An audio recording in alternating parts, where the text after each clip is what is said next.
చూసారా, నాకన్నా ఎక్కువ ఇంట్రెస్టింగ్గా మా సాన్వికనే ఉంటుంది వీడియోస్ తీయడంలో. సో ఇంకా మేము రోజు వెళ్ళే దారిలో ఇట్లా అమ్మ తాత కనిపిస్తారు. ఆ తాతనైతే అమ్మని ఎంత జాగ్రత్తగా చూసుకుంటారో. మార్నింగ్ అయితే తనని మంచిగా వాకింగ్ తీసుకెళ్తారు. Morning to evening wife and husband అంటే అలా కలిసిమెలిసి ఒకరికొకరు తోడుగా అన్నట్టుగా ఉండాలి. అట్లుంటేనే బాగుంటుంది కదా. సో మీరేమంటారో కామెంట్ చేయండి. మేమైతే ఇంకా రోజే వెళ్ళే దారిలో అలా వెళ్తున్నాము. నాకన్నా ముందే మా సాన్విక వెళ్తుంది.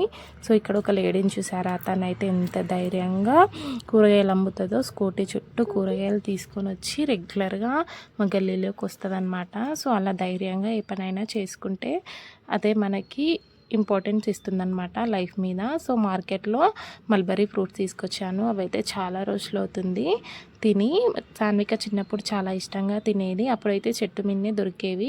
ఇప్పుడైతే 30 రూపీస్ పెట్టి తీసుకొచ్చాను. కానీ అవైతే అన్నీ మురిగి మురిగి స్మెల్ వస్తుంది. 30 రూపీస్ వేస్ట్ అయిపోయినాయి. Please like and share.